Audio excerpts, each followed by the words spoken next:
नमामि धन्वन्तरिमादिदेवं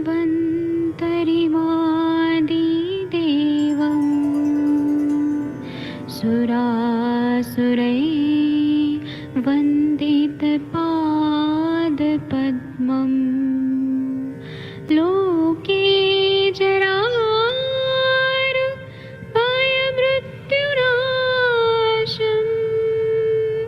दातारमीशं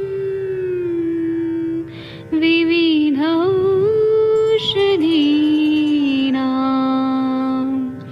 शङ्खं चक्रं जलौकां दधतं मृतघटं चारुतोर्भिश्चतुर्भिः सूक्ष्मस्वच्छादिरुद्यं शुकपरिविलसन्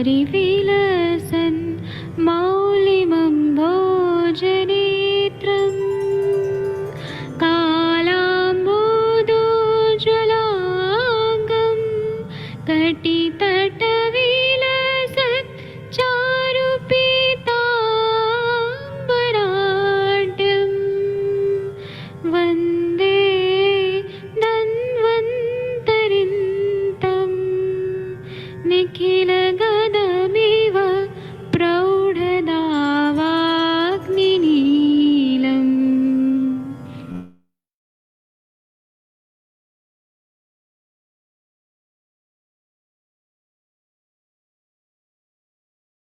प्रणाम सभी लोगों को। मैं वैद्य अरविंद पाठक आप सभी लोग का स्वागत करता हूं। आइए आज हम लोग क्लिनिकल संभाषण शुरू करते हैं।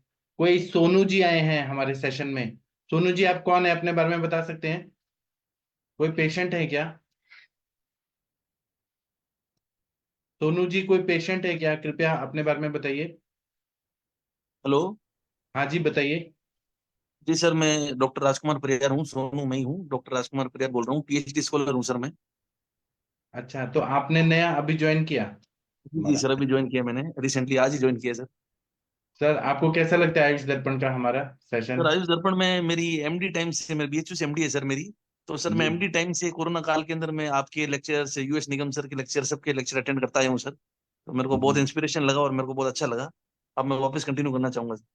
किस सब्जेक्ट में एमडी किया है सर आपने? सर एमडी मेरा सर काय चिकित्सा में है और पीएचडी परस्यूइंग चल रहा हूँ मैं सर अभी।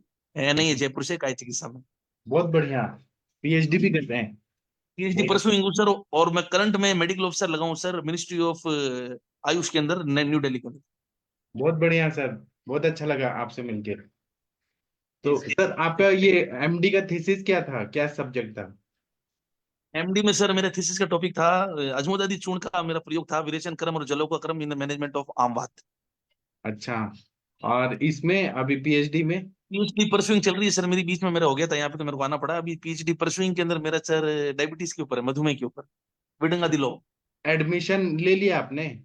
जी सर, परसुइंग चल रहा है मेरा, 2 साल का मेरा पीएचडी हो भी गया, बीच में ब्रेक देके मेरे को फिर ज्वाइन करना पड़ा। अच्छा अच्छा। तो थीसिस सबमिट नहीं हुआ अभी? जी सर, थीसिस अभी सबमिट नहीं हुआ, ट्रायल पूरा हो गया सर मेरा, प्री क्लिनिकल और क्लिनिकल ट्रायल पूरा हो चुका है। अच्छा, ट्रायल पूरा हो चुका है। बहुत बढ़िया सर। बहुत अच्छा लगा आपसे मिलके सर। आप थैंक यू जुड़े वेरी मच। रहिए। हम लोग संहिता वाचन करते हैं सुबह के टाइम पे। और हमारे जी जी डॉक्टर जी। महेंद्र सर भी हैं, आपके राजस्थान से ही हैं। तो बहुत अच्छा सर। अच्छा टीका वाचन होता है हमारा सुबह। और फिर जी शाम जी को बिल्कुल लेक्चर। सर। आज 7 बजे वाला लेक्चर नहीं हुआ। वो मैं अभी जी पढ़ा सर, दूं आपने कि बताया। स्पाइनल कॉर्ड कॉम्प्रेशन पे मुझे लेक्चर लेना था, अभी पढ़ा दूं कि कल 7 बजे पढ़ाऊं? आप लोग बोले, जैसा डिमांड होगा वैसा करेंगे। क्या अभी कोई केस टेकिंग पे बात करना है? कल 7 बजे। कल 7 बजे ना? वो फिर स्पेशल होता है हमारा जो सेशन होता है। क्योंकि मैंने नोट्स बनाए थे। आज क्या हुआ, मैं आ रहा था, बहुत तेज बारिश हो गया था, तो वो उसकी वजह से पूरा ट्रैफिक में अटक गया। चलिए, हम कल उस पे करेंगे। और 7 बजे वाला सेशन में बहुत अच्छा मजा आता है। अभी हम कुछ और बातें करते हैं। हमारे पास पेशेंट ऐसे आते हैं, ग्रहणी रोग के बहुत सारे पेशेंट आते हैं। तो ग्रहणी जो है वो, आप लोगों को केस टेकिंग वगैरह करना है तो बोल सकते हैं, आप मुझे रोक सकते हैं। तो अभी मैं ग्रहणी कला पे बताता हूँ। तो छठी वाली जो पित्त धरा कला है, वो पक्वाशय और आमाशय के मध्य में स्थित है, उसको ग्रहणी बोलते हैं।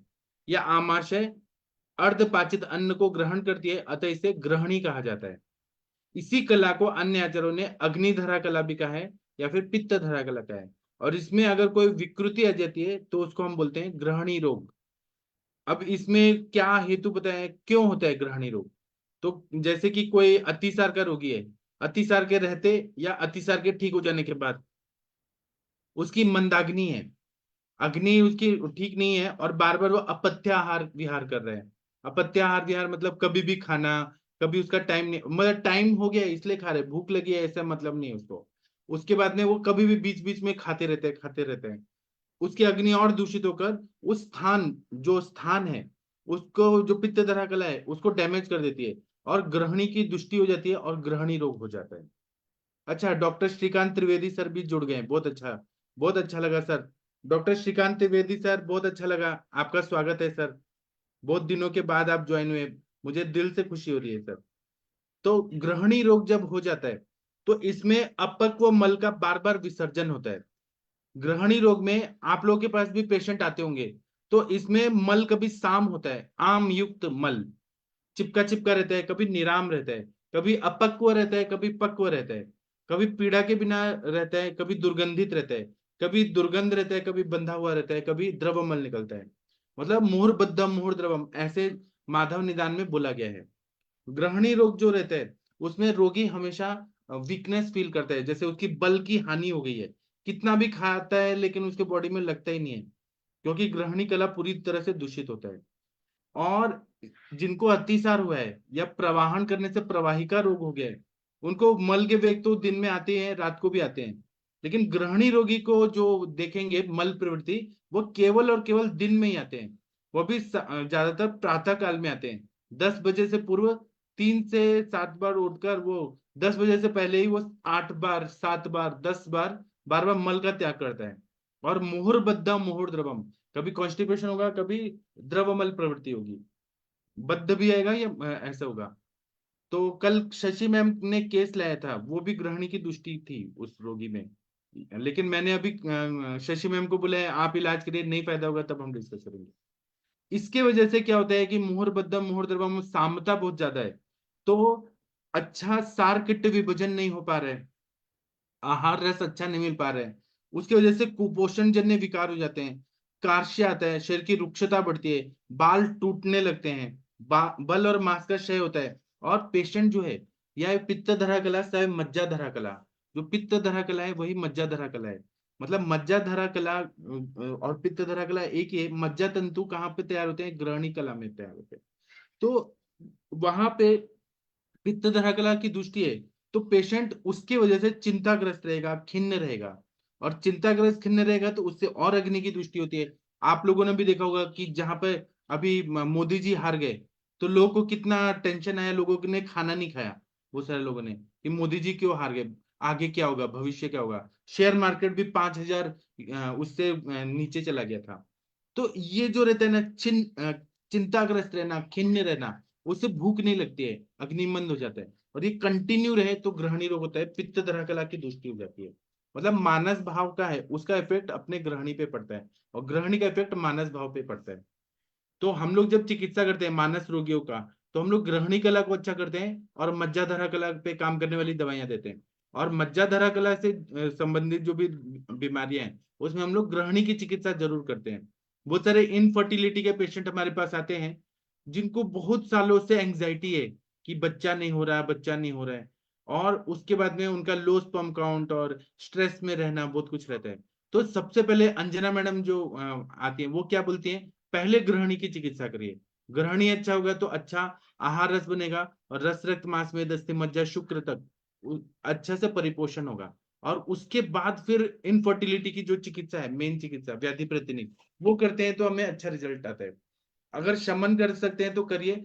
दीपन पाचन, मोदी जी हार नहीं गए, शशि में बोल रहे हैं हार गए, हारे नहीं, लेकिन जो उनको एक्सपेक्टेड था 400 पार, अब की बार 400 पार, वो तो नहीं मिला ना। उसकी वजह से लोगों को मानसिक बहुत वो आया, स्ट्रेस आया, कि अयोध्या में हार गए, चित्रकूट में हार गए, महाराष्ट्र में सीटें कम हो गई। ऐसा वो जो स्ट्रेस है उससे लोगों ने खाना नहीं खाया, ऐसा मुझे पता चला महाराष्ट्र के लोगों से, और फोन पे भी बात हुआ। मोदी जी हारे नहीं, लेकिन नंबर कम होने से लोगों को थोड़ा तो कॉन्फिडेंस कम हो गया ना। अब वातज ग्रहणी के रोगी जो रहते हैं, वातज पित्तज और त्रिदोष कफज ग्रहणी के रोगी कैसे होते हैं? तो वातज ग्रहणी के रोगी जो होते हैं उनका सेवन किया हुआ अन्न बहुत कष्ट से पचता है, जल्दी खाना नहीं पचता है। अन्न का शुक्त पाक हो जाता है, मतलब खट्टा पाक होता है, कच्चा कच्चा पाक होता है। अम्ल पित्त के सदृश कंठदाह होगा, उद्गार बाहुल्य होगा, मतलब ढकार बताएगा।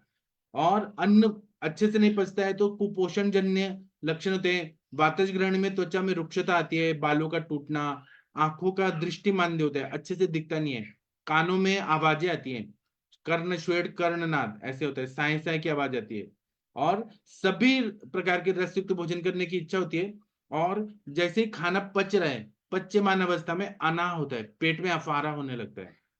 पित्तज ग्रहणी के रोगी जब आते हैं तो मल पीला होगा या फिर पतला वेग के साथ आता है, गुदा में दाह की अनुभूति होती है और बल हानि होता है, मुख पाक हंसपात आंख गुदा में दाहन अनुभूति होती है, भूख नहीं लगती है, अम्लोदगार होता है, कंठदाह होता है और प्यास बहुत ज्यादा लगती है। पित्तज ग्रहणी। कफज ग्रहणी में मल के साथ कफ भी निकलता है, म्यूकस आता है, मल जो है वो चिपक जाता है, कोमोड में या टॉयलेट में चिपक जाता है, उत्क्लेश होता है, अरुचि होता है, मुंह का स्वाद मीठा होता है, उद्गार मीठे मीठे आते हैं, और बहुत ज्यादा बॉडी में बल हानि होती है, अत्यधिक आलसपना आता है।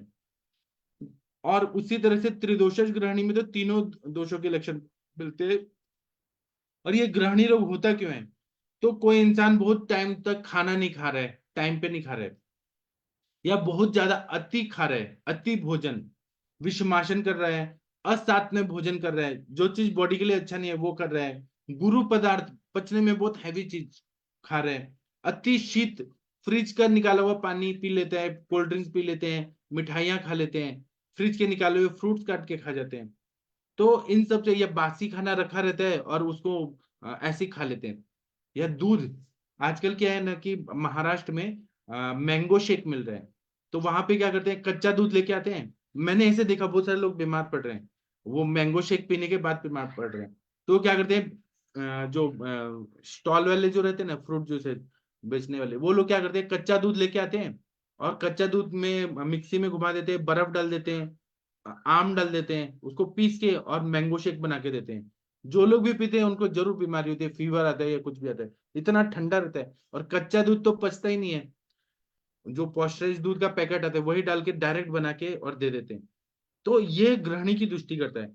या जो लोग जूठा खाते हैं एक दूसरे का, हमारे सर बोलते हैं कि कभी भी एक दूसरे का जूठा नहीं खाना चाहिए, एक का बीमारी दूसरे को होता है, जूठा खाना। ऐसे बोलते हैं कि प्यार बढ़ता है, प्यार वार नहीं बढ़ता है, ग्रहणी की दृष्टि होती है, रोग होते हैं बहुत सारा, जूठा खाना नहीं खाना चाहिए। या फिर अजीर्ण में भोजन करने से, या फिर वमन और विरेचन के मिथ्या योग से। पहले के जमाने में जूठा खाने पे मैं बताता हूँ, अब ऐसे बोला जाता था कि पति का छोड़ा हुआ जूठा उनकी वाइफ को खा लेना चाहिए, तो उससे क्या होता है कि मुक्ति मिलती है, मोक्ष मिलता है। लेकिन ये परंपरा से जो गलत चीजें सिखाई गई, जूठा नहीं खाना चाहिए और जूठा छोड़ना भी नहीं चाहिए। उसके वजह से क्या होता था, हैबिचुअल एबॉर्शन, फिर मिस्ड एबॉर्शन, मेंसेस का इरेगुलरिटी, ऐसे बहुत सारी बीमारियां होती है। तो जूठा खाना हमारे शास्त्र में मना किया गया है। ग्रहणी रोग की उत्पत्ति होती है, किसी ने छोड़ दिया खाना, हमारे शास्त्र बोलते हैं कि अगर आप खाना रखा है प्लेट में और आपने उसको लांघ के गए तो वह भी नहीं खाना चाहिए, उससे निगेटिव एनर्जी आती है, वो भी नहीं खाना चाहिए। अगर खाने में बाल पड़ गए वो नहीं खाना चाहिए। ऐसे बहुत सारे नियम बताए, क्योंकि अगर बाल देख लेते हैं तो मन में घृणा की भावना आती है और निगेटिव हार्मोन जो कैटेकोलामाइंस वगैरह सीक्रेट होते हैं, और उस टाइम पे अगर हम खाना खाएंगे तो खाना जो है वो पचेगा नहीं, ग्रहणी की दृष्टि होगी। इसी तरह से वेगावरोध के साथ में खाना खा रहे हैं, मल मूत्र का वेग आया है और लेकिन टाइम भी हो रहा है, लेट हो रहा है, तो वो वेग को इग्नोर करके और खाना खा लो, इससे भी ग्रहणी की दृष्टि होती है। इसी तरह से जब अग्नि मंद हो जाता है, बहुत ये सब कारणों की वजह से, और उस टाइम पे भी खा रहे हैं या लघु अन्न भी खा रहे हैं, तो जो खाया पिया है वो भुगतान शुक्त हो जाता है और विष रूप होता है, आम युक्त होता है। उसकी वजह से अजीर्ण होगा, खाना पचता ही नहीं है, मतलब इनडाइजेशन होता है, मलावरोध होता है, अंगमर्द, शिरोवेदना, मूर्छा, भ्रम, पृष्ठ ग्रह, मतलब पीठ में ऐसे लगता है कि अकड़ गया है, कटी ग्रह, फिर जृंभा, तृष्णा, ज्वर, छर्दी, प्रवाहिका, अरोचक, मुखपाक, अम्लपित्त, ऐसे बहुत सारे बीमारियों को उत्पन्न कर देता है। और अगर ये कंटिन्यू रहा और कफ दोष भी मिल गया, अगर ये अग्निमंद है और उसके बाद भी फ्रिज का ठंडा पानी पी रहे हैं, दही बहुत ज्यादा खा रहे हैं, कफ वाले चीजें खा रहे हैं, तो वह खांसी आएगी, राज्यक्षमा प्रमेह जैसे कफ के रोग भी उत्पन्न करेगा। तो ऐसे फिर बहुत सारी बीमारी, एक बीमारी से और बीमारियां होती जाती हैं। आप लोग कुछ बोलना चाहते हैं तो बोल सकते हैं। कल शशि तिवारी मैडम के जो केस था वो ग्रहणी दृष्टि था, लेकिन मैंने उस पर नहीं बोला। मैं चाहता हूँ कि 7 दिन मैडम ट्रीटमेंट दें, 7 दिन के बाद क्या रिजल्ट आ रहा है क्या नहीं आ रहा है उसके हिसाब से बाद में बात करेंगे। आप लोग कुछ बोलना चाहते हैं बोल सकते हैं। महेंद्र सर, नेहा मैडम, सोनू जी, आप कोई केस बताना चाहते हैं तो बताइए। डॉक्टर सोनू जी, आपका पूरा नाम क्या है सर? शायद आवाज नहीं जा रही है। शशि मैम कुछ बोलना चाहती हैं आप? अभय सर, अनम्यूट कर पा रहे हैं क्या? कर हाँ पा जी sir, good evening sir. Unmute कर पा रहे हैं, अभी मैं बाद में बात करूंगी। ठीक है। डॉक्टर वर्षा कौशिक मैम, आप कोई केस के बारे में बताना चाहती हैं क्या, कि सुनना चाहते हैं? हम लोग एक ही चीज बार बार क्यों पढ़ते हैं कि हमको बार बार रिवीजन होते रहे, जब भी पेशेंट सामने आए तो हमको याद आ जाए कि ऐसा भी होता है।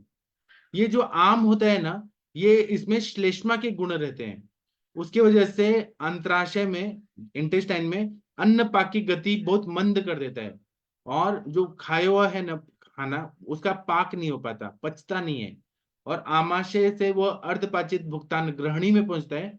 तो आम जो है ग्रहणी को आच्छादित करके ग्रहणी के अंदर अपनी श्लेष्मल परत चढ़ा देता है और पाचक रसों को अवरुद्ध कर देता है, और पाचक रस का अवरोध होता है तो उसकी वजह से अपक्व अन्न लघुआंत्र में फिर बृहदांत्र में ढकेला जाता है, क्योंकि यहाँ पे जहां भी पाचक रस का सिक्रेशन हो रहा है वो पित्तधरा कला में, सक्कस सेंट्रिकस में, वहां सब कफ ने आवरण कर दिया और आम ने कर दिया, और वैसा ही अन्न वैसे ही स्मॉल इंटेस्टाइन लार्ज इंटेस्टाइन में जाता है, तो वो खाना पचता नहीं है। पित्त में उतनी ताकत नहीं रहती कि कफ को निकाल सके, कफ को पचा सके। तो फिर क्या होता है कि बृहदांत्र में करता है, तो अगर पित्त वहां फिर सिक्रीट हो रहा है कहीं ना कहीं से, तो विदाही गुण से आम को और विदग्ध कर देता है। आम और पित्त के सम्मूर्छना से पित्त की सारक क्रिया बढ़ जाती है और सारक क्रिया कम हो जाती है, और विदाही गुण आम के सहयोग से और बढ़ जाता है, और भुक्ता जो खाया हुआ है अन्न, उसके आंतर में गति मंद हो जाती है। तो आंत्र में उसको अधिक समय तक रुकना पड़ता है, क्योंकि श्लेष्मा है, कफ है, उसकी वजह से रुकना पड़ता है, और वो खाना पचता ही नहीं है। कभी कभी विदाही आम है, अगर मतलब अंदर तो आम है लेकिन ऊपर पित्त का भी कवरिंग है, तो उसकी वजह से व्रण हो जाता है, और धीरे धीरे ये व्रण बढ़ के अल्सर करेगा, या अल्सरेटिव कोलाइटिस या क्रॉस डिजीज करते हैं, या फिर जो कोलोन कैंसर जो बोला जाता है। कोलोन कैंसर है क्या?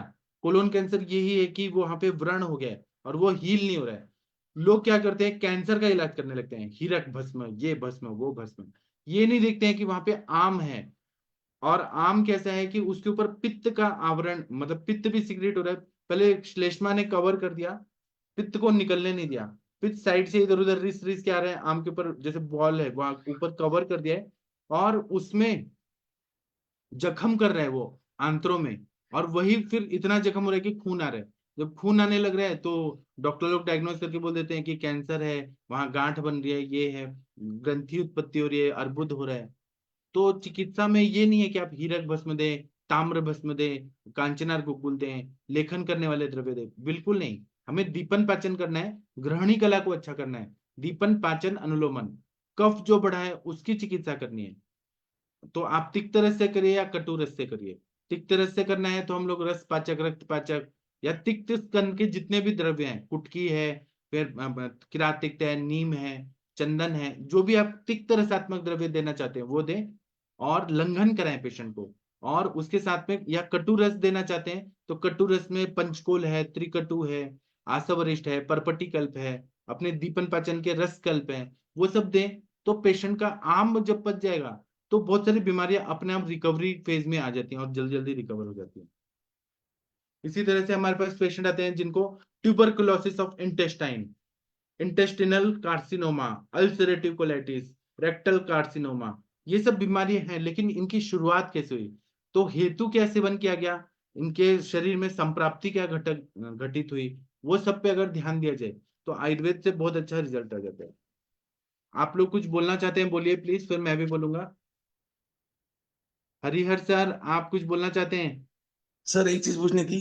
हाँ सर। सर मैं कह रहा था जैसे नॉन डायबिटिक न्यूरोपैथी जैसे होती है सर, हाँ तो उसके अंदर जैसे अपन जैसे burning sensation in feet, bilateral tingling sensation in lower limbs, ये सब लक्षण मिलते हैं पेशेंट में नॉन जी डायबिटिक के अंदर। जी।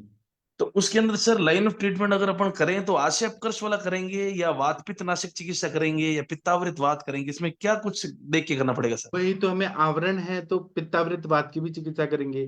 पित्त ने आवरण कर दिया है वात को, तो जी सर। वहां पित्तावृत वात वाली जो चिकित्सा है वो देंगे, तिक्त क्षीर बस्ती देंगे, तिक्त और सर जैसे, रसात्मक द्रव्य। हाँ जी सर, और सर जैसे पेशेंट आते हैं B12 की कमी लेके आते हैं, जैसे B12 जिनका 200 से कम रहता है, लगभग 90-100 की रेंज में, तो उसके अंदर देखते हुए सर अगर अपन उसको देखें बायोकेमिकल प्रोफाइल B12 जैसी कमी है, तो उसके अंदर सर क्या अप्रोच रहेगी? उसके आपको केवल फॉर्मूला चाहिए कि पूरा लाइन ऑफ ट्रीटमेंट चाहिए? मतलब line of protocol main chief उसका प्रिंसिपल क्या मेन रहेगा? हमें वहां पे ये देखना होता है कि यकृत का कार्य अच्छा हो रहा है कि नहीं, ग्रहणी का कार्य अच्छा हो रहा है कि नहीं, वो अच्छा B12 का मतलब क्यों है, तो वहां पे हमें दीपन पाचन ही करना पड़ता है, यकृत का कार्य अच्छा करना है, ग्रहणी को अच्छा करना है। अच्छा सर। वो हमें आयुर्वेद के हिसाब से चलना है तो यही सब करना पड़ता है, दीपन पाचन अनुलोमन। ग्रहणी कला को अच्छा करना है, अपना B12 का डिफिशियंसी ठीक होता है। ऊपर से आप कितना भी इंजेक्शन डालेंगे B12 का, गोलियां खिलाएंगे, लेकिन जी ग्रहणी जी। दृष्टि है तो वो नहीं होगा एब्जॉर्प्शन। अच्छा sir. Intrinsic factor, extrinsic factor, ये सब जो देखा जाता है वो ठीक है, और एब्जॉर्प्शन और, हो ही नहीं रहा। और सर अगर ग्रहणी ग्रहणी अगर उनका डाइजेशन एब्जॉर्प्शन मेटाबॉलिज्म अगर उसका पेशेंट का ठीक है, अगर तो उसको वो भूख अग्नि सब बीमारी नहीं व्यापार देगा, सही है, डिफिशियंसी रहेगी नहीं सर, वो ठीक हो जाता है।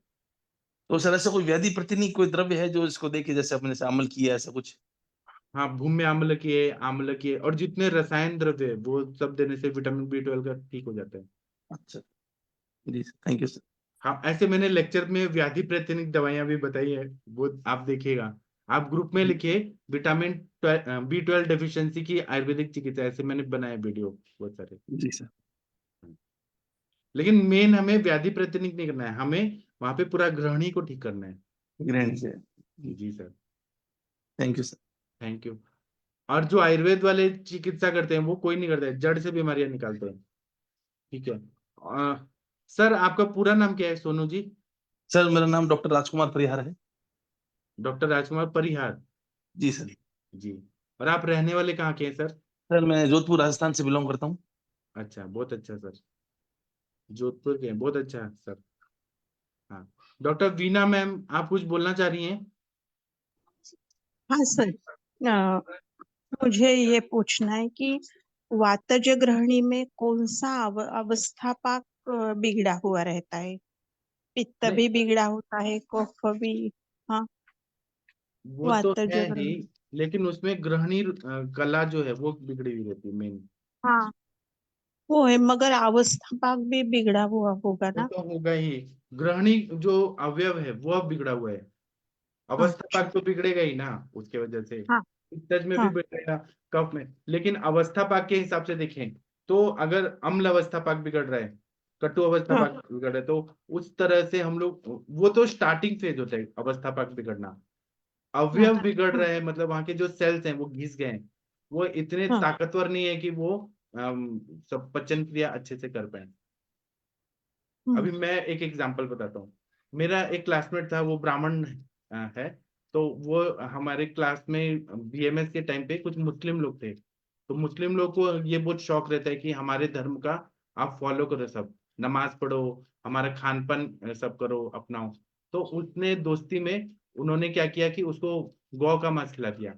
अब गौ का मांस जो है हमारे ग्रंथों में त्रिदोष कोपक बोला है, और वो कंटिन्यू बहुत दिन तक खिला रहे थे। अब ब्राह्मण है जिसने कभी नॉनवेज नहीं खाया है लेकिन संगति में खा लिया, तो उसको ग्रहणी रोग हो गया, मुहरबद्धम मुहरद्रवम मल प्रवृत्ति, और वातज ग्रहणी ही हो गया। तो उसकी चिकित्सा 1.5 साल चलाया गया आयुर्वेद का, क्योंकि वो IBS हो गया था, इरिटेबल बाउल सिंड्रोम। पानी भी पीता था तो वॉशरूम जाता था, और बहुत सारा म्यूकस आता था, कभी उसको प्रवाहिका होता था, कभी ग्रहणी होता था, कभी अतिसार होता था। और उसका हेतु ये था, गौ मांस कंटिन्यू उसको बहुत दिनों तक खिलाया गया।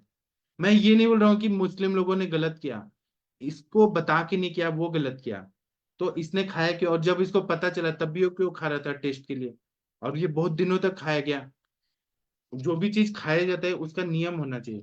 तो वातज ग्रहणी की चिकित्सा में हमें क्या करना पड़ता है, जैसे कि दीपन पाचन वाले द्रव्य, जैसे संजीवनी वटी दे दिया, हिंगवाष्टक चूर्ण दे दिया, फिर शंख भस्म दे दिया, जीरकाद्यरिष्ट दे दिया, पीयूषवल्ली रस, कुटजारिष्ट, जैसे अगर लूज मोशन हो तो कुटजारिष्ट, बलारिष्ट, आम दोषांतक वटी या आम पाचक वटी, और पिपली का चूर्ण, त्रिकटु चूर्ण मधु के साथ, तक्र का सेवन कराना, तक्रारिष्ट। जब दीपन पाचन हो जाता है तो हम लोग दीपनीय घृतों का प्रयोग करते हैं, जैसे कि पिप्पल्यादि घृत है, पंचकोल से सिद्ध किया हुआ घृत है, शुंठी आदि घृत है। ऐसे घृत क्या करते हैं, वात का शमन होता है, और उसमें बस्ती भी देना पड़ता है, मात्रा बस्ती, शीर बला तेल, धानवंतर तेल, शुद्ध बला तेल, चंदन बला लाक्षादी तेल। जितना स्नेहन होते जाएगा, जो ग्रहणी कला रुक्ष हो गई बहुत ज्यादा और विषमग्नि हो गया, वो बहुत काफी हद तक ठीक होती है। तो मेरे क्लासमेट को 1.5 साल तक इलाज करना पड़ा। एक और मेरा क्लासमेट था, तो वो जलगांव वहाँ नंदुरबार का था। तो वो जब महाराष्ट्र में आए तो हॉस्टल में रहना मजबूरी था। तो जो मेस वाले थे उस टाइम पे, पैसा बनाने के लिए खाने में सोडा डालते थे कि बच्चे कम खाएं और पेट भर जाए और दिखने में खाना अच्छा हो। कभी कभी बासी खाना भी होता था, इडली वगैरह, उसमें डोसा वगैरह में भी वो लोग ये डालते थे, सोडा डालते थे। तो वो सोडा वाला खाना खाते ही थोड़ा भी खाओ तो पेट भर जाता है, लेकिन जो सोडा होता है वो क्या करता है, वो क्षार होता है। तो मेरे जो क्लासमेट था उसको पित्तज ग्रहणी हो गया था, तो उसको बर्निंग होता था, लूज मोशन होता था, पीला पीला ऐसे होता था, दाह होता था। तो एक पुणे में बहुत बड़े वैद्य हैं, वैद्य दिलीप गाडगिल सर, तो वो उनका स्टूडेंट था। तो सर ने जलौका लगवाया, 10 जलौका पेट में लगवाया, क्योंकि उसको ना परिणामशूल भी हो रहा था, खाना खाने के बाद बहुत ज्यादा पेट दर्द होता था। अब परिणामशूल के लिए प्रवाल पंचामृत दूध पे रखना है, और फिर दूध पे या तक्र पे रखना है, और पित्तज ग्रहणी की सारी चिकित्सा किया गया। जैसे कि पित्तज ग्रहणी में प्रवाल पंचामृत, फिर कुटजारिष्ट, उशिरासव, सारीवाद्यासव, चंदनासव, औदुंबरावलेह करके आते हैं। सांडू कंपनी उदुम सिरप बनाती है, जो उदुम्बर से बनता है, या निरपति वल्लभ रस, कपर्दी का भस्म, बिलवादी चूर्ण, ये सब वो चलाया गया, उसको भी 1.5 साल लग गया। और हेतु सेवन बंद कराया गया, क्योंकि पाया गया कि मैस के खाना में वो था, सब मतलब सोडा डालते थे। तो उसको बोला गया कि आप एक रूम लेके रहो और आप खुद खाना बनाओ, या एक किसी बाई को रख के, किसी मौसी को रख के, और वो खाना बना के जाएंगी। अगर आपको जिंदा रहना है तो आपको ये करना पड़ेगा। उन्होंने, मेरे क्लासमेट ने किया ऐसे 1.5 साल, तो ठीक हो गया। मतलब उसकी पूरी ग्रहणी कला डैमेज हो गई थी, पित्तज ग्रहणी, ऐसे हो गया था। आप लोग कुछ बोलना चाहते हैं तो बोल सकते हैं। You good sir. Evening sir. हाँ प्रणाम जी। सर जब ब्लीडिंग हो रही है तो उसको भी हम पित्तज में ही इंक्लूड करेंगे? ब्लीडिंग हो रही है तो वो, हाँ, ग्रहणी भी है उसमें, रक्तज प्रवाहिका भी है, रक्तज अतिसार भी है, या अधोग रक्तपित्त है, वो सब देखना पड़ता है।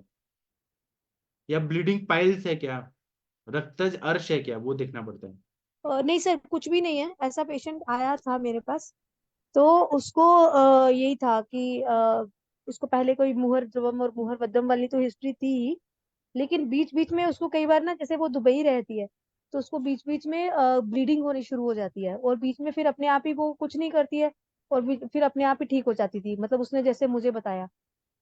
तो ये क्या मुझे लगा खाती हैं शायद। वो, क्या खाती हैं कि उनको ब्लीडिंग सर होती सर एक्चुअली हाँ, जब वो ये क्या बोलते हैं, पित्तवर्धक आहार विहार बढ़ जाते हैं ना उसके, जब बाहर से खा लेती है और पित्तवर्धक जैसे मसाले वगैरह ज्यादा खा लेती है, तो फिर उसकी ब्लीडिंग ज्यादा हो जाती है।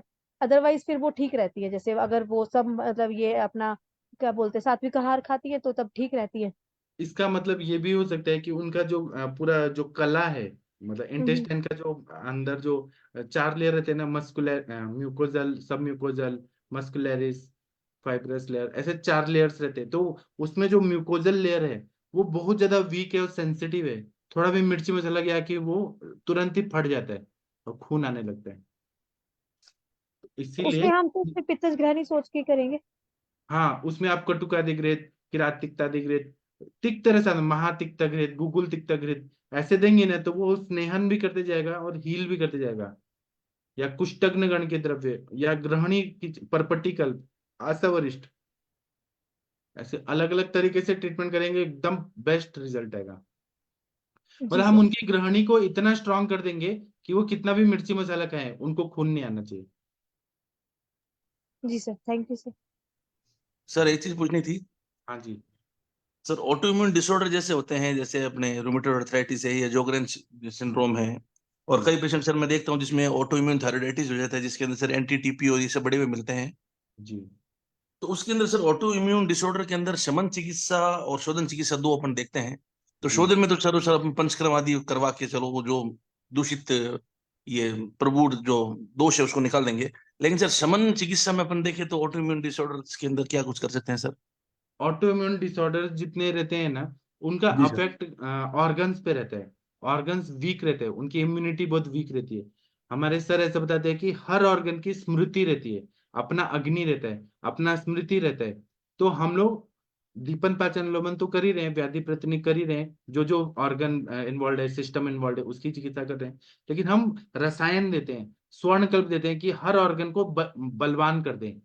जैसे जैसे ऑर्गन अपने बलवान होंगे, ऐसा सोचिए कि पहले कैसे था, पाकिस्तान अटैक कर देता था, इंडिया में बॉम्ब ब्लास्ट करता था, कभी वो सैनिक आके अपने सैनिकों का गला काट के भाग जाते थे, चाइना अटैक कर देता था, क्योंकि अपना जो डिफेंस था, मतलब आर्मी एयरफोर्स नेवी, उनको ऑर्डर नहीं था कि आप जाके मार के आओ, घुस के मार के आओ।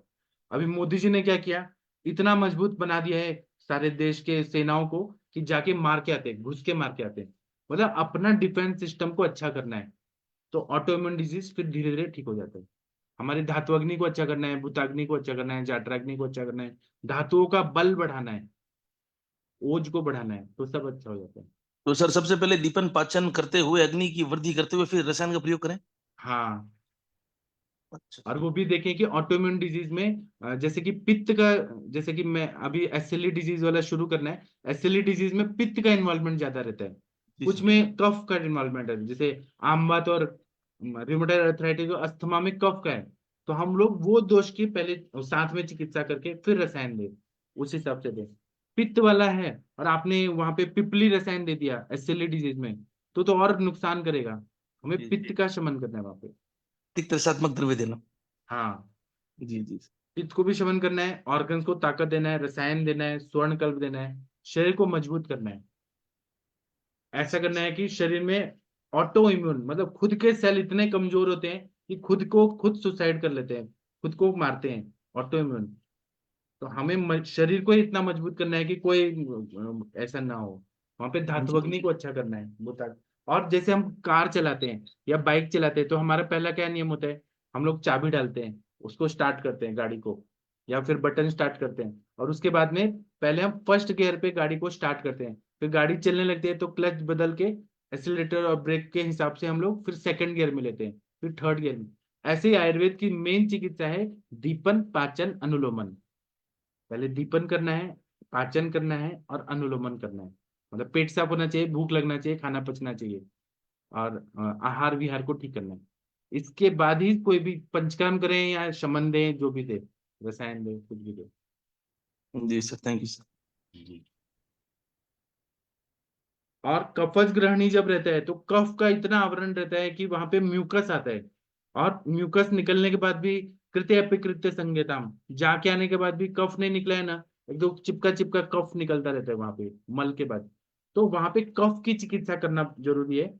कृत्य अपिकृत्य संज्ञता मतलब मोशन जाके आए तब भी नहीं लगता कि हो गया, क्लियर हो गया, क्योंकि कफ बहुत ज्यादा निकलता रहता है, ऐसे बलगम टाइप निकलता है। तो इसलिए 64 प्रहरी पिपली देते हैं, 250 से 500 मिलीग्राम मधु के साथ देते हैं, या आम दुशांतक कोई भी दवाई, आम पाचक वटी हो गया, या फिर अग्नि तुंडी वटी हो गया, कफ वाला है इसलिए भल्लातक परपटी हो गया, अग्नि कुमारस, अग्नि ऐसे बहुत सारे दवाइयां हैं, वैश्वानर चूर्ण हो गया, ऐसे देते हैं। और कुटजारिष्ट, दशमूलारिष्ट, क्रव्याद रस, पीयूषवल्ली रस, कर्पूर रस, चित्रकादि वटी, कफज है इसलिए चित्रकादि वटी, कॉटेज आदि लौह देते हैं, तो बहुत अच्छा फायदा होता है। या लहसुन आदि वटी देते हैं। अगर पित्त भी है, कफ भी है, तो प्रवाल पंचामृत देते हैं। गंगाधर रस है, कपर्दिका भस्म है, हिंगवाष्टक चूर्ण है। और फिर क्या होता है कि अगर काला और नीला दुर्गंधित पुई युक्त मल आ रहा है, तो ऐसे में स्वर्ण परपटी बहुत अच्छा काम करता है, प्रवाल पंचामृत। नृपति वल्लभ रस, इसका प्रयोग ग्रहणी रोग में करिए, बहुत अच्छा। हाँ, अब वो अंजना मैडम बोलते हैं कि मैं तो हर पेशेंट को नृपति वल्लभ रस देती हूँ, या ग्रहणी कपाट रस, इन सबसे ग्रहणी अच्छा होता है, या परपटी कल्प, पंचामृत परपटी अगर ज्वर है, और ग्रहणी रोग है तो पंचामृत परपटी। अगर क्रॉनिक फीवर है, जैसे टाइफाइड के कैरियर लोग रहते हैं, बार बार उनको टाइफाइड होता है, विडाल टेस्ट पॉजिटिव आता है, उसमें जय मंगल रस, गुडुची सत्व, ताम्र परपटी, कामदुधा रस, ये सब देते हैं, बहुत अच्छा फायदा होता है। तक्रारिष्ट बहुत अच्छा है, तक्र बहुत अच्छा रहता है ग्रहणी के रोग में। जी डॉक्टर हरिहर सर, आप कुछ बोलना चाहते हैं sir? Doctor Harihar sir, doctor Jagir Singh ji, कुछ बोलना है बोलिए। महेंद्र सर, नहीं सर, अभी तो कुछ नहीं बोलना है, सुनता हूँ। आप आपके वो पेशेंट को भूख लगी क्या सर? हाँ, आज तो कोई फरियाद नहीं करती है, आज कुछ नहीं पूछा है, नहीं तो दोबारा फोन आ रहा था। आज कुछ खाने पीने का नहीं पूछा है, तो मेरे ख्याल से ठीक होगा। और सर आपके 3-4 पेशेंट जिनको वमन कराया था, जिनको फिट्स का तकलीफ था, अपस्मार का, उनको अभी तक फिट्स आया क्या?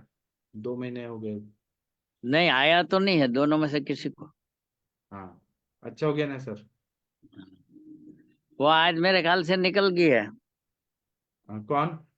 भोपाल जाने के लिए, दिशा, तो उनका एड्रेस आया जाएगा तो वहां दवा भेजना पड़ेगा बस। ठीक है, लेकिन अब कोई किसी को रिवर्स नहीं हो रहा ना? जैसे अस्थमा वाले पेशेंट को वमन कराया, उनको फिर से अस्थमा नहीं आ रहा ना? नहीं सर, वो तो उसी दिन से ही उनका डेक्साडेरिफाइलिन इंजेक्शन ले रहे थे, वो सब बंद हो गया। हाँ जी, ठीक है। आप वो बीपी वाले पेशेंट का देखिएगा, बीपी के लिए आपने क्या दिया है, डायबिटिक वाले पेशेंट को क्या दिया है। कोई भी दवाई बंद मत करे, कुछ ना कुछ आयुर्वेदिक या एलोपैथी देते रहिएगा। जी सर। जी sir. Sir hypertension, sir hello. हाँ सर, बोलिए सर। सर सिस्टमिक हाइपरटेंशन अगर पेशेंट को है जिसका डायस्टोलिक और सिस्टोलिक दोनों सर रेज्ड रहता है, जैसे जी 90 के ऊपर डायस्टोलिक है और 130 या 140 के ऊपर, उसका 140 के ऊपर सिस्टोलिक जा रहा है, जी, तो सर इसके अंदर किस दोषिक को देख के, दोष प्रोडोमिनेंस को देख के सर इसमें इसके हो अंदर सकता हम है सर वो रक्त पित्त हो, या फिर उसमें वायु का प्रकोप हो सकता है, चिंता, भय, क्रोध, ये बहुत ज्यादा हो सकता है। तो एक तो हमें जो, अगर एलोपैथी का दवाई डिपेंडेंट है, beta blockers, calcium channel blocker, AC inhibitors, diuretic, जो भी है दवाई, वो अभी तुरंत बंद नहीं करना है, धीरे धीरे बंद करना है। पहले उनका दिनचर्या अच्छा करना है, उनको प्राणायाम कराना है, भूख लगने पे खाना खाएं, फिर दीपन पाचन अनुलोमन दवाइयां दें, अगर उनको वमन विरेचन दे सकते हैं वो दें, और बस्ती दें, जैसे दशमूल काढ़ा और धानवंतर तेल का अल्टरनेट डे बस्ती दें 45 डेज तक, और फिर ब्रह्म रसायन सुबह दें, तो काफी हद तक ठीक होता है। नहीं तो आरोग्यवर्धिनी वटी और चंद्रप्रभा वटी दें, उससे बीपी अच्छा होता है। आयुर्वेद का डायूरेटिक चंद्रप्रभा या गोक्षरादि गोकुल, और आरोग्यवर्धिनी यकृत को अच्छा करता है, रक्त को अच्छा करेगा आरोग्यवर्धिनी। इस तरह से करें, और नस से दें उनको, शिरोधारा करें, हम लोग ऐसे करते हैं। और नहीं तो बाबा रामदेव ने वो निकाला है क्या, मुक्तावटी। मुक्तावटी और बीपी ग्रिड, तो जी। हाँ, मुक्तावटी से कंट्रोल करें, नहीं तो खाने के पहले मुक्तावटी दे दो, और बीपी ग्रेड खाने के बाद ऐसे दे। तो सर जिसका जैसे सिस्टोलिक तो नॉर्मल रहता है, और डायस्टोलिक अगर 100 या 100 से ऊपर चल रहा है, तो उसमें तो कुछ लाइनो कहीं ट्रीटमेंट? ना कहीं वायु का प्रकोप है ना, आवरण जन्य है, उसमें दीपन पाचन लोमन हो रहा है कि नहीं, वो आयुर्वेद ऐसे ऐसे हम लोग व्याधि प्रतिनिधि नहीं देते हैं सर, हम पूरा चिकित्सा करते हैं पूरा। तो उसको पूरा top to bottom line treatment देना पड़ेगा। जी, जय, तेरे पापा ने हाथ कर तो बेटा। पूरा ट्रीटमेंट देना पड़ता है सर, तभी आयुर्वेद से पूरा ठीक होता है। और जी सारे जी। पेशेंट बीपी वाले आयुर्वेद से ठीक होंगे ऐसा भी नहीं है। 90% लोग मतलब एलोपैथी छोड़ के आयुर्वेद में आते हैं, लेकिन 10% को एलोपैथी ही देना पड़ता है, क्योंकि उनके जो आर्टरीज और वेन्स, उसमें जो रिसेप्टर्स, बीटा बीटा वो जो है सब रिसेप्टर्स, बीटा सेल्स के या कैल्शियम चैनल, उन पे एलोपैथी ही काम करते हैं, आयुर्वेद नहीं काम करता। जी सर। बहुत साल तक रसायन देना पड़ेगा, तब कुछ मात्रा में कम हो सकता है। Thank you sir. जी थैंक यू सर। तो कभी भी बीपी की दवाइयां नहीं बंद करें, नहीं तो वो फ्यूज उड़ जाएगा, उसको ध्यान में रखें। बीपी का हम बोलेंगे कि हम आयुर्वेद से सब ठीक करते हैं, तो बाबा रामदेव को वहां सुप्रीम कोर्ट में कितना वो हुआ, प्रॉब्लम हुआ, ऐसे क्लेम धीरे मत धीरे करिए टेपरिंग अपना। छुड़वाना, धीरे धीरे छुड़वाना। जी ठीक है, थैंक यू सर। और कोई कुछ बोलना चाहते हैं बोल सकते हैं। हाँ सर सर। जो BP, कई लोगों का बीपी तो सिर्फ गैस्ट्राइटिस के कारण ही बढ़ा होता है। हाँ तो हम जैसे गैस्ट्राइटिस ठीक कर देते हैं तो बीपी अपने आप ठीक हो जाता है, तो वो भी मेडिसिन तो फिर हम उसकी बंद कर सकते हैं, है ना? हाँ जी। और एलोपैथी की दवाइयों का एक बार हैबिट हो गया, एडिक्शन हो गया, तो उनको उसमें से निकालना थोड़ा डिफिकल्ट हो जाता है। लेकिन आजकल इतना ज्यादा कंपटीशन है और लाइफ ऐसा स्ट्रेस वाला हो गया है, लोग इंस्टाग्राम देखते हैं रात रात भर, सुबह उठते हैं तो पहले मोबाइल देखते हैं, रात को सोते हैं तो पहले मोबाइल देखते हैं। तो वो लाइफस्टाइल अभी कुछ ऐसा हो गया है कि बहुत सारे बीपी और डायबिटिक पेशेंट बढ़ रहे हैं। जी। और किसी को कुछ पूछना है?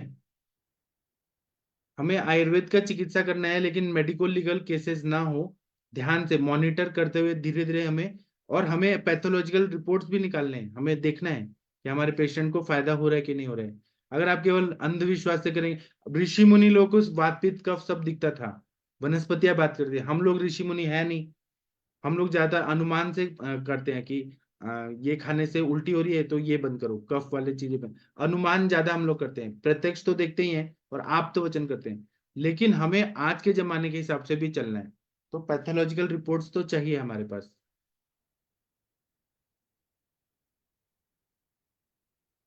जी। और कुछ बोलना चाहते हैं बोल सकते हैं आप लोग। अभी देखिए हमारे नवीन जोशी सर हैं, इनका एक्सीडेंट हो गया था सर का। महेंद्र सर, आप कुछ बोलना चाहते हैं? मैं सर ये कह रहा था, किसी पेशेंट का यदि कंटिन्यू लो हो बीपी तो उसका क्या कारण हो सकता है? लो बीपी का कारण ये हो सकता है कि सर उनका इस्चेमिक हार्ट डिजीज हो रहा है क्या, या सीएच मतलब कंजेस्टिव हार्ट फेलियर की तरफ जा रहा है क्या, या फिर वो पेशेंट का नींद पूरा नहीं हो रहा है क्या, या फिर मतलब क्यों हार्ट क्यों नहीं पंप कर रहा है, एक्सरसाइज नहीं करते हैं, दिन भर सोते रहते हैं क्या, क्या कारण है, वो हेतु निकालना जरूरी होता है। और उसको अगर ठीक करना है तो वॉकिंग करना बहुत जरूरी होता है। लो बीपी के पेशेंट ठीक हो जाते हैं। नींद, आहार, निद्रा, ब्रह्मचर्य, स्ट्रेस लेवल कम करना है, और चलना बहुत जरूरी है, क्योंकि जो अपने काफ मसल्स हैं वो दूसरा हार्ट है, जितना हम चलते हैं उतना ब्लड सर्कुलेशन अच्छा होता है। इमरजेंसी में अगर लो बीपी हो गया तो हम पानी पिलाते हैं और सलाइन चढ़ाते हैं, तो उससे बीपी ठीक हो जाता है। लेकिन ये बार बार क्यों हो रहा है, उसका कारण हमें निकालना पड़ता है। कोई लॉन्ग टर्म कोई बेड रिडन है, जैसे हॉस्पिटलाइज्ड है पेशेंट, चल फिर नहीं रहा है, तो उसको तो लो बीपी की शिकायत रहती है बहुत बार। टेम्परेरी तो खैर वो अपन नारजी लक्ष्मी विलास देते हैं, उससे भी आराम मिल जाता है, टेम्परेरी का तो हाँ बहुत है। हाँ, नारदीय लक्ष्मी विलास रस है। मास्क वगैरह देते हैं या ताप्यादि लो वगैरह देते हैं, उससे भी इंक्रीज हो जाता है। हाँ लेकिन परमानेंटली डाउन रह रहा है, उसके बारे में मेरे सर, दिमाग हो में जाता है, वो ठीक हो जाए, वॉकिंग कराना है, ब्राह्म रसायन खिलाना है, सुबह ब्रह्म मुहूर्त में खिलाना है, ठीक हो जाता है सर, नींद पूरा होना चाहिए, हो जाता है सर। सर इसमें सिद्ध मकर ध्वज भी बहुत अच्छा काम करता है लो बीपी में। हाँ, सिद्ध मकर ध्वज को खिलाना है सुबह शाम, सब लिंग लिख दे तो ज्यादा फायदा होता है। और नारदेय लक्ष्मी विलास रस 10 लेके आए, और 1 लीटर पानी में डाल के पीस के डाल दें, और 100 ml रोज का, मतलब 50-50 ml सुबह शाम पिलाना है खाने के बाद, और उसको लेने के बाद 200 स्टेप्स चलना है। तो नारदेय लक्ष्मी विलास रस में ऐसे घटक द्रव्य हैं जो हार्ट को, मैंने उस पर लेक्चर लिया है, बताया है, तो उसमें तांबुल पत्र के स्वरस की भावना है, तो उससे स्टिमुलेशन मिलता है हार्ट को, तो लो बीपी वाले पेशेंट रिकवर हो जाते हैं। उसे जैसे प्रभाकर वटी है, नागार्जुन रस है, हृदय अर्णव रस है, वो हार्ट की मसल्स को स्ट्रेंथ देता है। तो जैसे कि लेफ्ट वेंट्रिकुलर हाइपरट्रॉफी है, उसमें पैरों में स्वेलिंग आ गई है और लो बीपी हो रहा है, उसमें फिर हाइपरट्रॉफी है, तो मतलब वायु ने वेंट्रिकल, लेफ्ट वेंट्रिकल में वो फेलियर की तरफ जाए, तो वहां पे बस्ती देना जरूरी होता है, दीपन पाचन करके। और हार्ट की मसल्स को ताकत देने के लिए नागार्जुन रस, प्रभाकर वटी, हृदय अर्णव रस, अर्जुनारिष्ट, ये सब जब देते हैं, या अर्जुन शीरपाक, तो ठीक हो जाता है।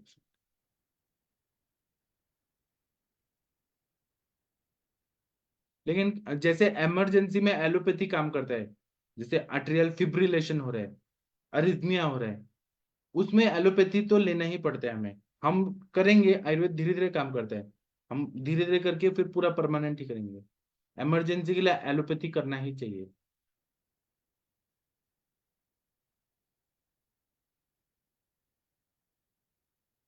ठीक है, और किसी को कुछ बोलना है, पूछना है, पूछिए, बताइए।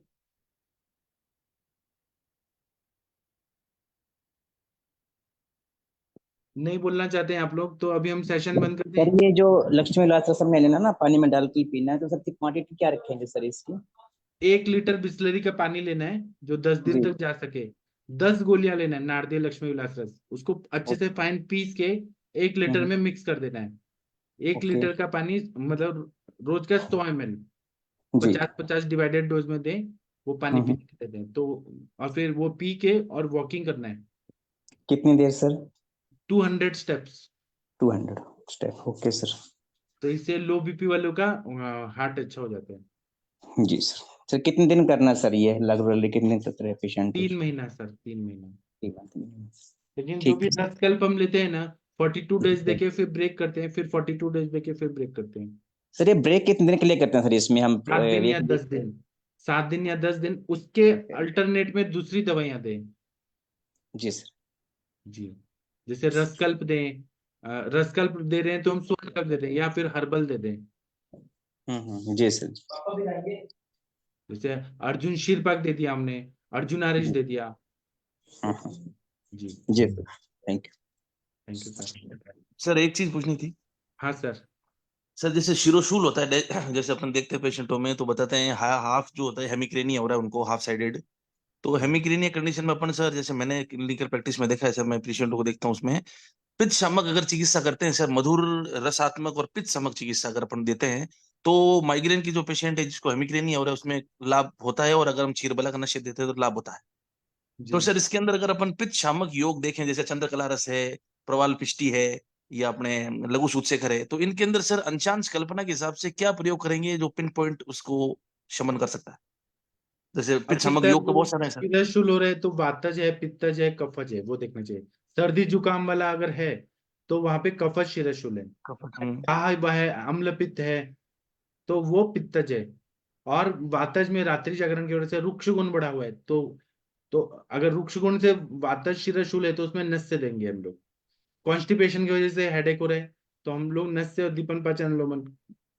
पित्त वाला तो है तो चंद्रकला रस, सुरशेखर रस, प्रवाल पंचामृत, कामदुधा रस, गैरिक वही सर, वही सर पूछना चाहता था, इन 4-5 चीजों में जैसे चंद्रकला, गैरिक है, प्रवाल पिष्टी, इसमें से क्या लेंगे पित्त के अंदर अगर अपन को देखना है तो, अंशांश अगर देखे तो? साम पित्त है कि निराम पित्त है वो देखना पड़ेगा। मतलब वहां पे आम युक्त है, पेशेंट को भूख लगती है कि नहीं लगती है। और वो भी क्षार धर्मी अम्ल पित्त है कि अम्ल धर्मी अम्ल पित्त है। मतलब जी अम्ल धर्मी मतलब पानी ऊपर आ रहा है, भूख नहीं लग रही है लेकिन उसका खाने के बाद तुरंत ही पानी ऊपर ऐसे फेंकता है, वो हो जी। गया अम्ल धर्मी। क्षार धर्मी मतलब उसने थोड़ा भी खाया तो जलन होती है बहुत ज्यादा। अब जलन हो रही है तो वहां पे प्रवाल पंचामृत, गोदुग्ध भावित या प्रवाल पिष्टी, जो शीत कामदुधा, मौक्तयुक्त कामदुधा, जो शीत वीर्यात्मक द्रव्य है वो देते हैं क्षार धर्म में। और अम्ल धर्म में हम दीपन पाचन वाले जैसे सुचेकर रस, साम पित्त की चिकित्सा, जैसे सुचेकर देंगे तो वो आम का पचन करता है। अच्छा सर, ठीक। जो और आम, सर इसके अंदर नशे का प्रयोग तो अपन दोनों में कर सकते हैं, अम्लीय धर्मी और क्षार धर्मी दोनों में क्या चीज? नशे का प्रयोग अगर अपन को कराना है तो? हाँ नस्य का, क्योंकि हर शिरशूल, शूल मतलब वायु, तो वहां जी पे नस्य तो दे ही सकते हैं। चंदन बड़ा लाक्षादी तेल का, शीर बला तेल, ये पित्त भी शमन करता है, वायु का भी शमन करता है। जी। और नहीं तो गोदंती भस्म, शिरशूलादि वज्र रस, पथ्यादिक्वात। पथ्यादि जी। हाँ पथ्यादिक्वात मतलब गुड़ूची से बनाया हुआ, नहीं हरितकी से बनाया हुआ पथ्यादिक्वात। जी जी। पचन लोमन करता है वो पथ्यादिक्वात। गोदंती भस्म बहुत अच्छा काम करता है, शिरशूलादि वज्र रस बहुत ही अच्छा करता है। मेरे पास आज एक पेशेंट आई थी, वो बोली कि मेरा पेट साफ नहीं होता है, 2-2 दिन तक नहीं होता है और मुझे हेडेक हमेशा कंटिन्यू रहता है, मेरे मेंसेस के टाइम पे भी पेन होता है, बहुत ज्यादा सीवियर पेन होता है। तो हेतु निकाला तो वेगावरोध की हिस्ट्री है। स्ट्रेस बहुत लेते हैं और अपने हस्बैंड को 24 आवर्स वॉच करती हैं कि वो किससे बात करता है, उसके बॉस क्या क्या है, बार बार फोन करते हैं और स्ट्रेस कुछ ज्यादा लेती हैं। तो काम शोक भयात वायु, भय से, काम से, शोक से वायु का प्रकोप होता है। मैंने उनको कहा कि आप पति को स्पेस तो दीजिए, हर घंटे में 10 बार फोन करेंगी, कहाँ हो, कैसे हो, क्यों नहीं आए, क्या कर रहे हो। इतना भी शक नहीं करना चाहिए ना।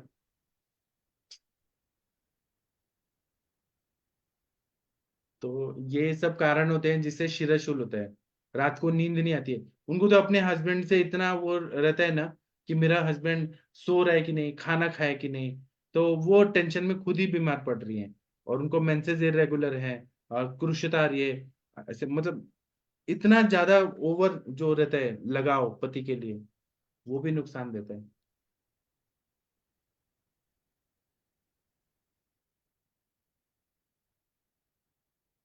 अभी आप लोग मैं सेशन बंद कर देता हूँ, हम लोग सुबह मिलेंगे। सुबह माधव निदान का क्लास होगा 6 बजे और 7 बजे अष्टांग हृदयम का। तो जिनको पढ़ने का शौक है सुबह सुबह आप लोग नहा धो के आइएगा, हम लोग टीका पढ़ेंगे और केसेस पे भी डिस्कस करिए। पेशेंट कैसे बढ़ाना है उस पे भी हम लोग बात करेंगे, पैसा कैसे कमाना है वो भी बात करेंगे हम लोग, ठीक है। तो मैं अभी सेशन बंद करता हूँ। थैंक यू, प्रणाम सभी लोगों को, गुड नाइट, शुभ रात्रि। प्रणाम सर।